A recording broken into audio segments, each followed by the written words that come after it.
For all those who remember these guys.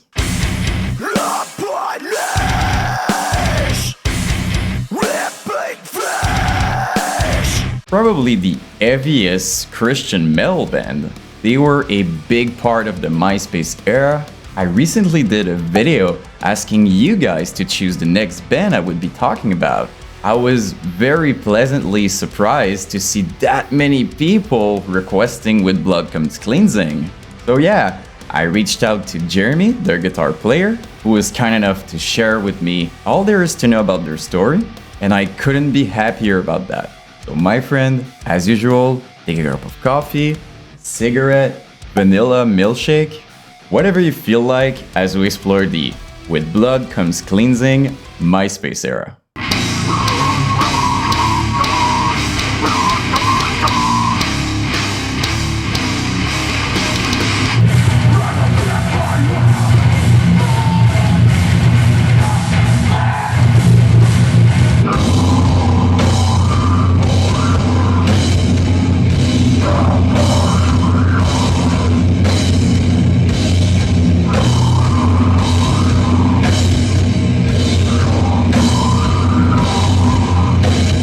Real quick, before starting the video, if you want to join our Discord, feel free to click on the link in the description.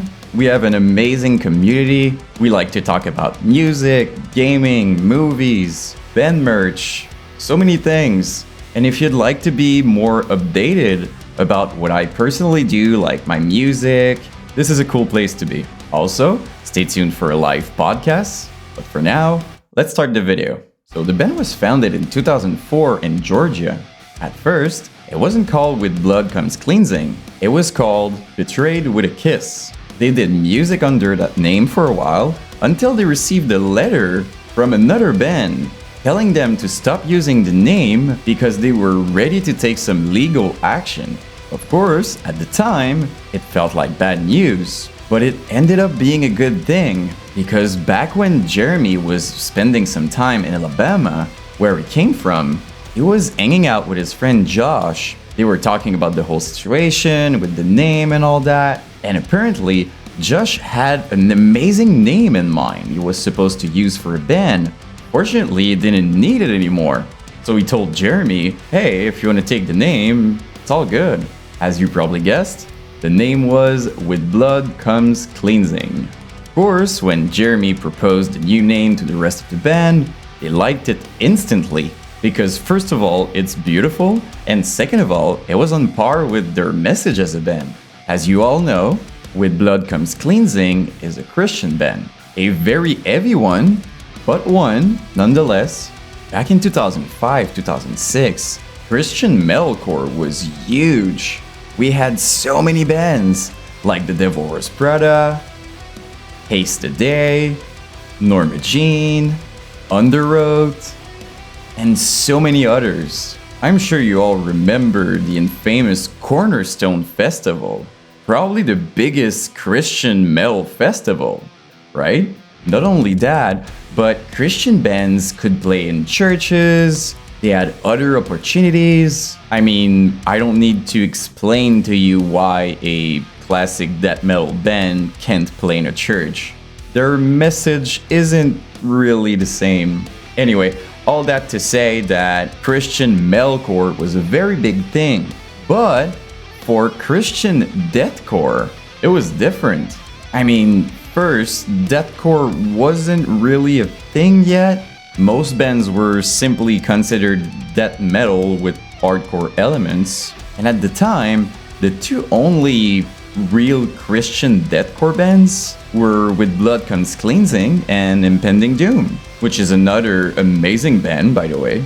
So yeah, not only was With Blood Comes Cleansing a big part of the beginning of deathcore, but they were also a big part of the beginning of Christian deathcore extreme music. Sorry, it's probably a terrible way of phrasing it, but I'm sure you get what I mean, right? To go back to the story of the band, after changing their name, they also went through a lot of different lineup changes. And when I say a lot, what I mean by that is only Jeremy and Dean, the vocalist, was left.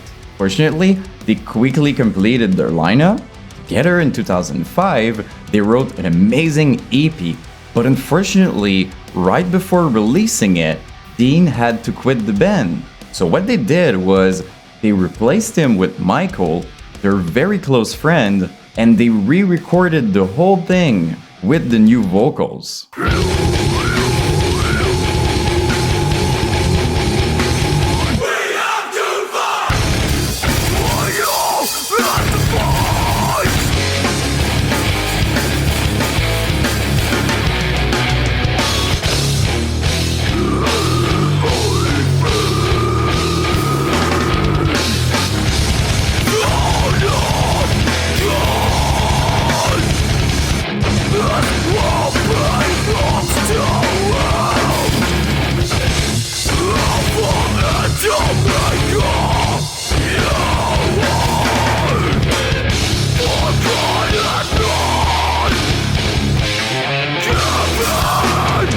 Very solid EP. I think it's very impressive for a first release, especially in 2005. As I said before, Deathcore wasn't even a thing yet, which is why it probably sounds a little more metalcore than Deathcore, but it still was very heavy, and I always appreciate the hardcore elements in Deathcore. The two steps, the vibe, there's something about that.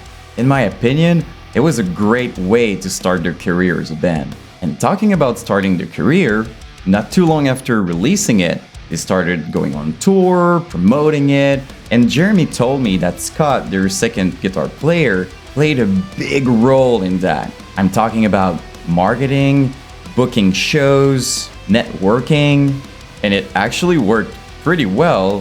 They actually got signed by Blood and Ink. It was awesome for the band. They had a brand new label, they were doing great shows, writing new music, until they were finally ready to go back in studio. Which brings us to 2006, when With Blood Comes Cleansing officially released their famous album called Golgotha.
This album is so good. As you probably noticed, they quickly became deathcore on this one. The blast beats, the slammy parts, heavier breakdowns, and they still kept their hardcore roots. In only a year, it really felt like the band had improved so much. The songwriting, the energy, the general feel to it. It was different, but so good. And in my opinion, a big step up. I mean, this album still holds up today.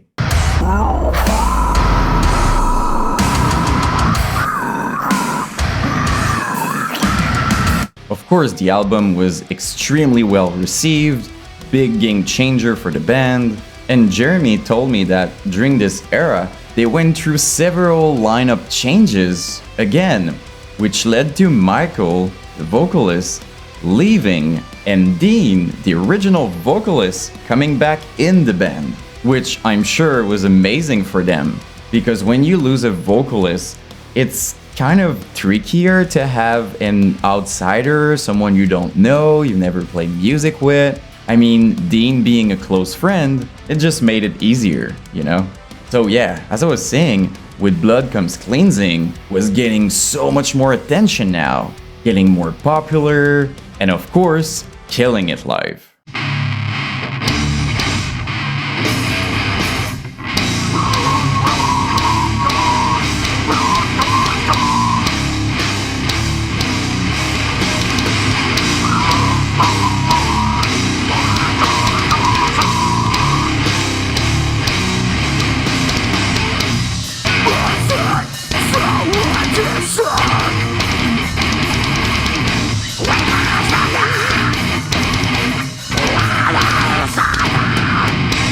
some point, they even started playing with A Day to Remember, who at the time was still a very local band, and Jeremy told me that they quickly became friends. He said they had a very good vibe, cool dudes and all that. By the way, if you want to know more about A Day to Remember, I also did a video about them.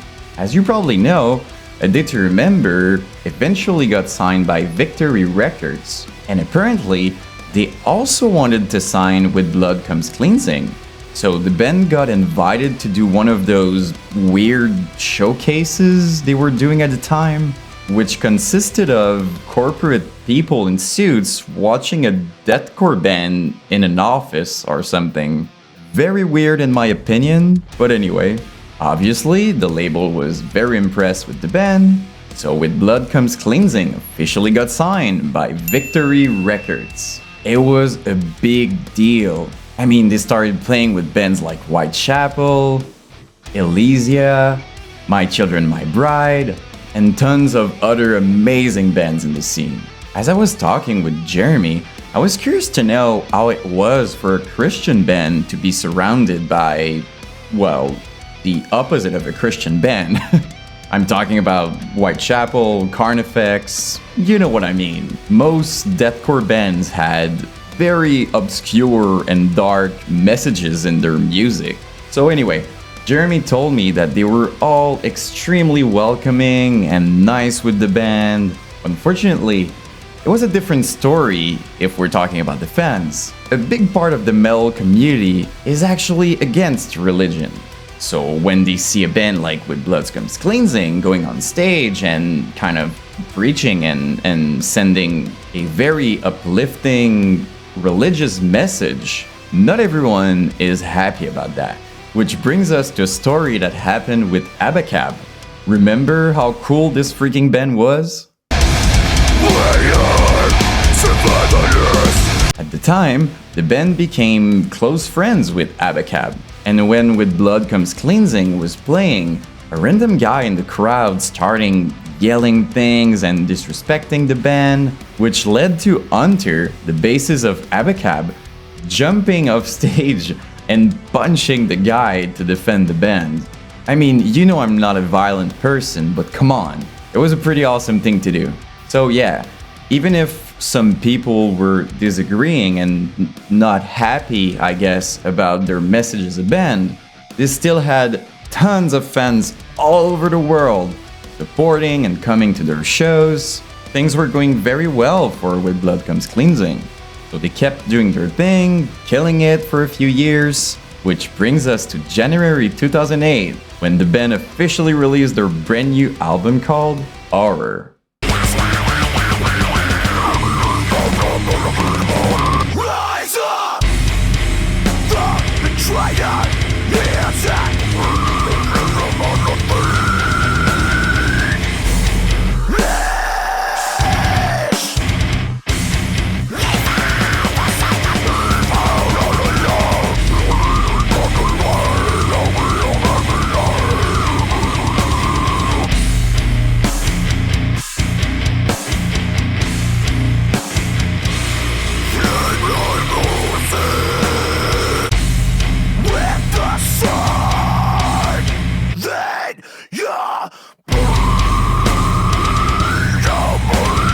Such a good album, man, for real. But so different at the same time. Of course, they had a new vocalist, but even the ambience, it felt darker, if that makes sense. The vocals are so good. The high pitch, the pig squeals, it really made it heavier in my opinion. I don't know, for me everything felt heavier and darker. I don't have anything negative to say. It's just an amazing album in my opinion. Then, like most bands, they updated their MySpace profile with the new art. It was awesome. Then, of course, the next logical thing to do was to promote the album live. And believe me, they did that very well.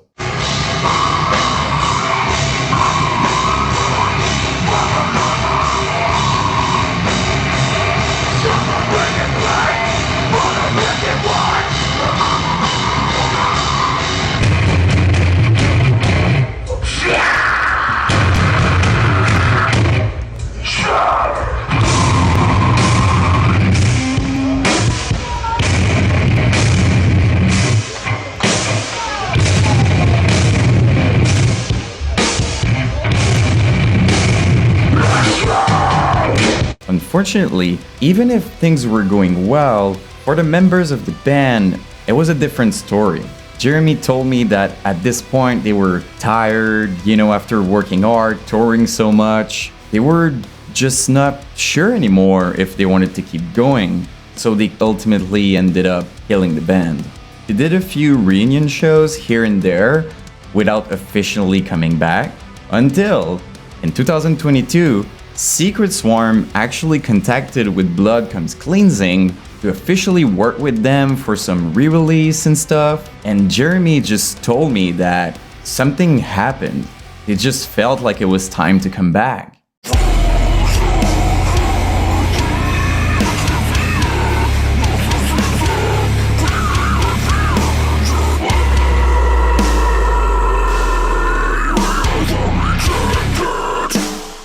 So awesome, man. And in case you're wondering, yes, they are still killing it live.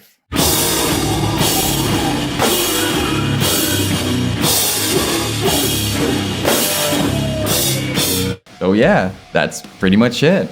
As always, if you want to support me and the channel, please leave a like and subscribe.